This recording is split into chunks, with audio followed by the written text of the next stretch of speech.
We are Team 5, and our project is the large-scale implementation of a machine learning algorithm. Our project partner is Great Ormond Street Hospital, hosted by Mr. Ferran Hernandez Gonzalez. Our team members are Nicholas Ford, Paul Lothong Paisan, and Yoman Ahadi. In this video, we will be showcasing our achievements and the fulfillment of our Moscow requirements. For our first prototype, we created a solution that fulfilled all of our clients' requirements. This solution was using Kubernetes to manage Docker containers, as it can be seen in this system architecture diagram. This prototype worked very well, and our client was very satisfied with our technical solution. Unfortunately, shortly after demonstrating this prototype to our client, they informed us that they had lost some funding for their project.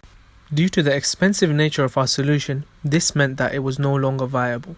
Therefore, our client asked us to redesign our solution, with low cost being the top priority, even if that meant not fulfilling the initial requirements. Problems with Prototype 1. As it was just stated, Prototype 1 was too expensive for our client. This was for the following two reasons. 1. The cost of RAM. Our pipeline requires a lot of RAM, and unfortunately the cost of high quantities of RAM is very expensive. Second, the Azure Kubernetes service charging model. After the initial setup is run, the pipeline runs periodically to complete the dating of our database, the frequency of which is decided by our client. However, even while nothing is running, the Kubernetes service still charges. For example, if the update job is scheduled to run once a day and it lasts for 1 hour, the Kubernetes service still charges for the whole 24 hours, even if nothing is running for 23 out of the 24 hours. Prototype 2 improves upon Prototype 1 for the following reasons. Our final solution uses an Azure service called Databricks. This service is specifically designed for Spark tasks. It features jobs and clusters which execute the Spark tasks on the Azure cloud. This solution, although comparably less complex to Prototype 1, was a lot cheaper and solved the problem of high costs by eliminating the need for using Kubernetes to manage Docker containers. It also meant that our solution no longer used Docker containers for separate tasks. Databricks allows you to make notebooks which run a series of scripts. We used this to develop two notebooks, one for the setup job to set up the pipeline and download the initial bulk of papers, and one for the update job to allow scheduled updates to download new or modified papers to keep our database of papers up to date from PubMed. In order to store the database of papers and update it frequently, we mounted an Azure blob storage to this Databricks service. This service is cheap and allows read and write access to data. Meeting the requirements. We have satisfied all of our requirements for this project as agreed upon with our client on the Moscow list. We will now explain how we have satisfied each requirement. Robustness. In order to keep our solution robust, we have ensured that failed jobs of downloading papers are retried until the downloads are successfully completed. This means that if for some reason the download of papers fails from PubMed, the failed papers are retried until succeeded. This allows a measure of robustness so that the remaining parts of the pipeline are not affected by corrupt or incomplete download of papers, thus preventing the pipeline from failing at a later stage. Additionally, we conducted many tests on resource allocation for both the setup and update jobs to ensure that each job was given the required resources to efficiently run the pipeline. As we learn from our experience with Spark jobs, it is vital that enough resources are available to allow efficient execution of tasks. Thus, we made sure to test with different settings to allow successful execution of tasks and prevent failing. This gave us another measure of robustness in our solution. Scalability. The advantage of using Azure in this project is that it allows scalability of the solution. The blob storage is auto-scalable to allow for sufficient storage as our database of papers increases with time. The Databricks jobs can easily be tuned to allow auto-scalability when required, and more resources can be allocated for more intensive jobs. Modularization. To achieve modularization, we have adhered to correct coding practices and modularized our solution wherever possible. Additionally, we have utilized different command cells in the Azure notebooks so that each separate functionality for the setup and update jobs are are divided and kept separate as individual processes that are executed in order. These modularization practices are exactly what our client wants us to have in our solution, so that after our submission of the project, you will not need to spend much time understanding and tracing of the code if you ever needed to adapt it in any way for certain tasks. Ability to work on a server. The entire pipeline is automatic, resilient, and scalable, allowing for it to work on a server, be usable in production, and act as a backbone of our client's website. Our client can confidently rely on our developed pipeline to serve for the front end without failing. The solution is on the Azure Cloud Services, meaning our client has access to the entire pipeline, and if needed, he can make any changes to the pipeline if the circumstances change. API. We have developed a very useful API which allows the download of papers in 3 different formats: Parquet, JSON, and Pico. A particular user may require a specific format of the papers for their research or machine learning task, so our API will save them time and effort by giving them the freedom and ability to download in one of those formats. Moreover, our API allows either the download of all the papers or new or modified papers. This is particularly useful for any regular users who may want weekly updates of the papers and eliminates the need to search for the new or modified papers or download all of the papers again, whereas new users still have the option to download all of the papers. Optimization. Our client had sample code to download papers. However, this was extremely inefficient. The logic involved was wasting time on downloading, parsing, classifying all of the papers on PubMed, while only needing about 500,000 of those papers. With our optimization measures and logic, we have minimized the time for a setup job from over 5 hours down to around an hour and a half. This was achieved by using parallel download requests as well as the utility website to download only the required papers, eliminating the extra time spent on processing a large proportion of papers which were not required for this project. Containerization. In order to fulfill the requirement of containerization, we have Dockerized our API and website. This allowed us to deploy the control panel front-end efficiently to an Azure Web Apps service. Website. To satisfy the website requirement, we created a simple yet powerful control panel to allow our client to manage the pipeline. Now that we have talked about how our requirements have been satisfied, we will explain and demonstrate the different parts of the final solution which you can see on the screen now. These parts are the pipeline jobs which run the machine learning pipeline on Azure Databricks, our API for public data access to papers, and our control panel website which controls and configures jobs on Azure Databricks, all which are centered around the Azure Blob Storage, which stores our pipeline's outputs and makes them available to our API and control panel website. Firstly, I will start by explaining our pipeline's code. Our pipeline is being packaged into a library to make it useful for other data scientists to use too. First, I will explain the library code and then I will move to Azure where our code actually runs. So as you can see, this is the code for the pipeline. It's split into classes and there's a parent class that's called PubMed Pipeline that we're using because the subclasses have these things in common. Both pipelines have these methods and attributes in common. So these are the two types of pipelines, the setup pipeline and the update pipeline, and they both extend the PubMed Pipeline class. So in both of these subclasses, they define how their pipelines run. So in the setup pipeline, there is a download of XML from PubMed, which requires a search query, an API key, and where you want to store the output path. If none is provided, then it just uses the output path provided during the initialization of the object. This is a separate method since some people may just want to download XML from PubMed and not run the pipeline, or other people might already have XML and can just insert that rather than downloading it using our library. After that, the pipeline can be run. So firstly, the XML is passed into a Spark data frame using this function. Then the data frame is pre-processed and cleaned. And then the classifier is applied, resulting in a new data frame containing only the relevant papers. And then the data frame is written out to Parquet.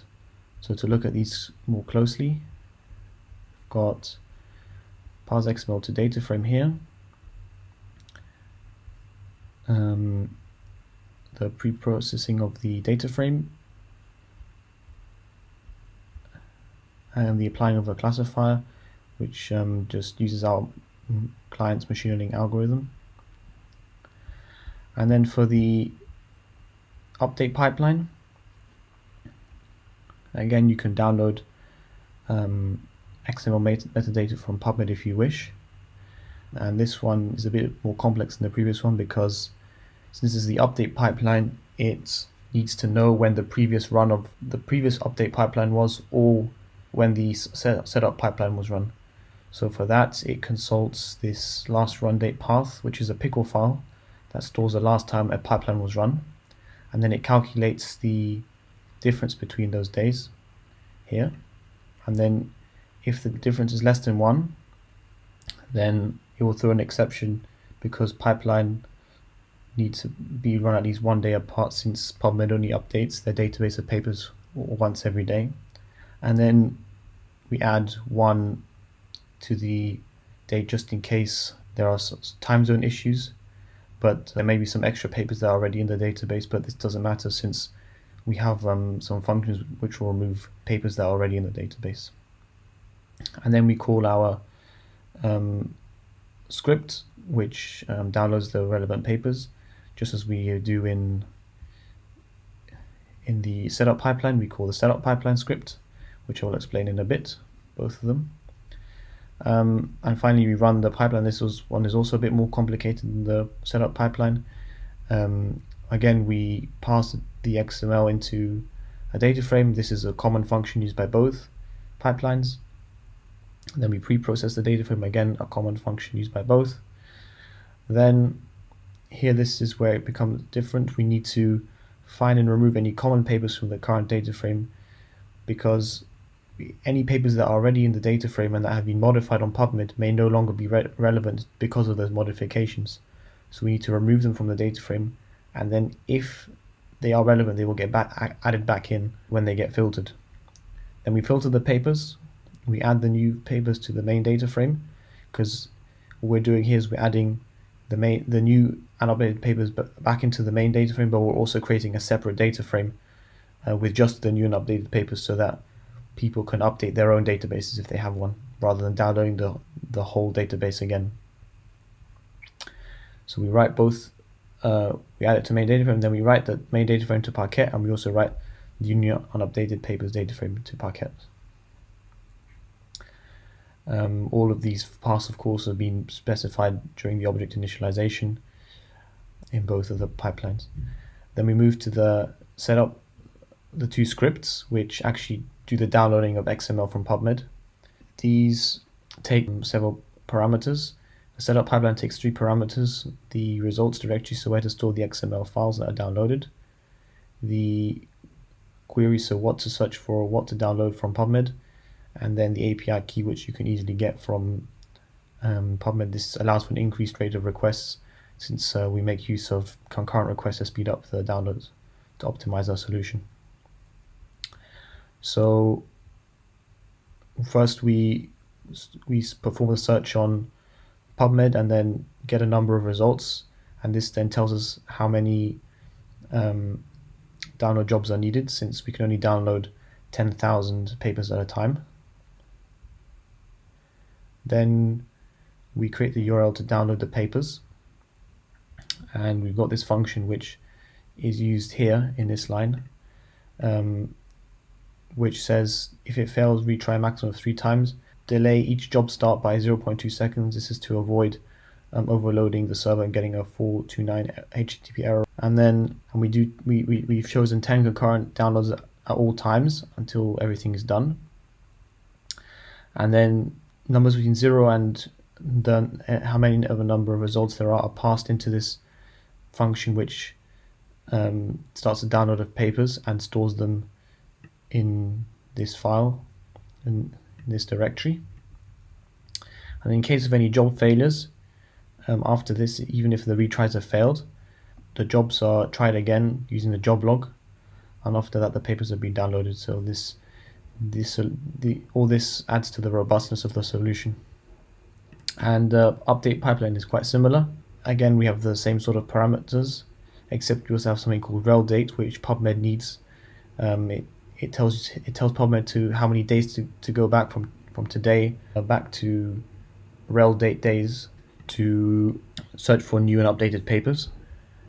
So first we perform a search to find the modified papers.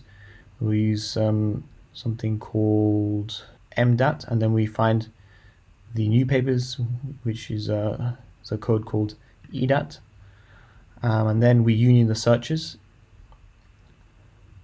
Finally, we get the number of papers in the search, so we can again calculate the number of results, and then the same thing happens as before, so no need to explain this again.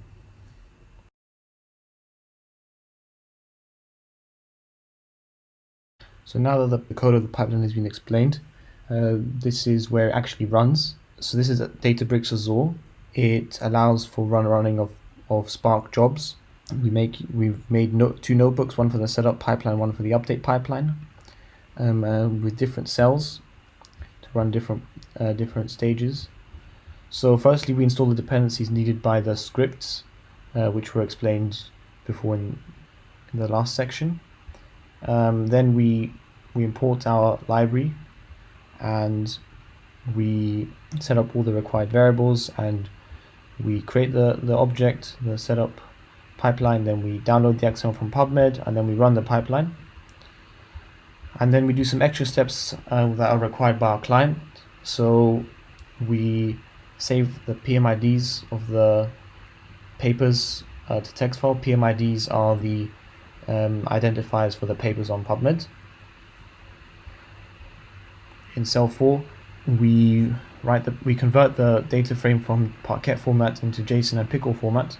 This is so that these formats can be distributed via API, which may be more useful to some developers rather than having a Parquet formatted database. And then we also zip our Parquet files for the API so that they can easily be distributed. And in the update pipeline, it's very much the same. It's all the dependencies again. Then we again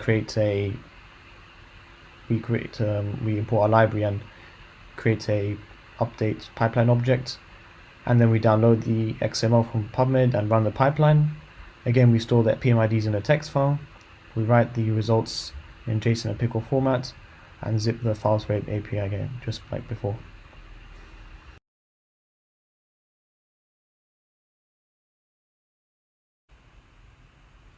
To run the pipeline, we have created two jobs, a setup pipeline job and an update pipeline job. So these is how the jobs are defined. We have a notebook attached to the setup job, which is the one I just explained. We install some libraries that our client's machine learning algorithm requires, and of course our library. And then you can set also some other stuff like who to alert when the pipeline succeeds and fails. And we've got some timeout of 180 minutes just in case something goes wrong, and so that our client doesn't get charged a lot of money. And of course only one concurrent run.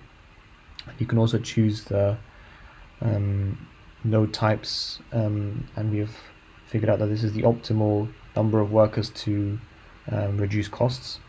And the update pipeline is very much the same, except that this pipeline is set to run every week on Sunday 8 p.m.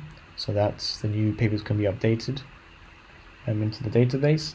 And of course we're using the cheapest possible work, since this is a very low power job. And as you can see, the interface for this is not very nice and not very user friendly. This is why we created our control panel, to improve upon this UI. This is our control panel called PK Admin. which allows for the easy management of the pipeline as an alternative to Azure. It's composed of 3 sections: the data frame preview, control panel, and settings. Data frame preview was made for the markers of our project to easily view the output of our machine learning pipeline. Here you can see the first 100 entries, which are taken directly from our blob storage, which contains the latest results from our pipeline. You can also easily download some of the outputs from our pipeline in different formats. For example, JSON can be, the new and updated papers can be downloaded, and also for example, pickle. This is both useful for our client and the markers if they wish to see, to easily view our outputs. Secondly, there is our control panel. This you can set 2 different jobs here, either the update job or the setup job, so you can configure both of them. Both have the same exact layout, except you're configuring the different jobs. This is where you can edit the jobs, and you can also start jobs, stop a job, and reset the jobs to default. When you start a job, you get live job statuses here, and I will demonstrate in a bit using all this. Finally, you've got settings where you can set which job on Azure is actually the setup job, which one is the update job, just in case our client ever decides to add new jobs or change the current jobs or anything goes wrong. You can easily then just set a different job, assign a different job to the setup job and to the update job. And here you can define what your default job settings are, so you can easily reset the jobs back to default if anything happens.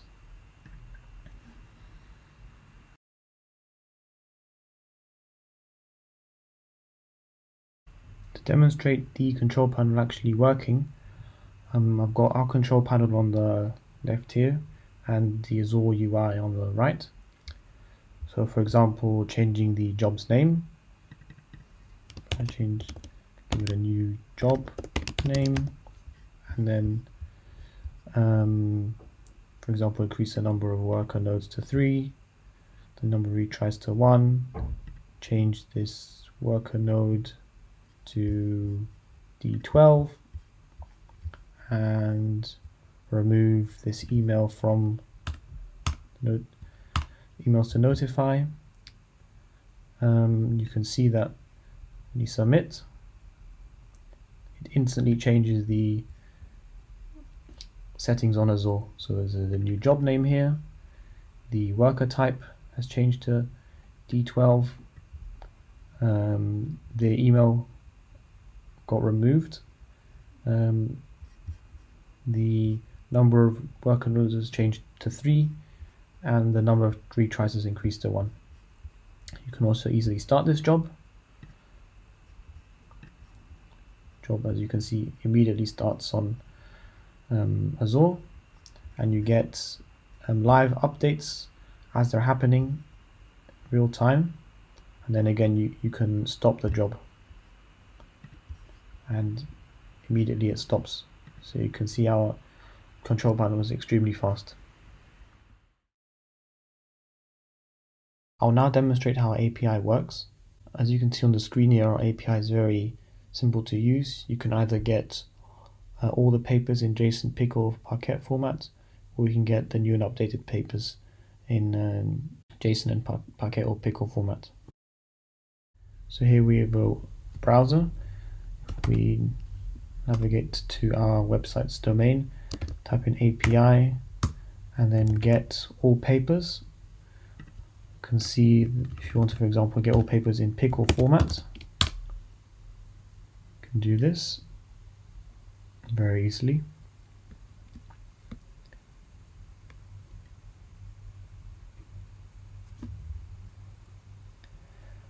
And the download starts.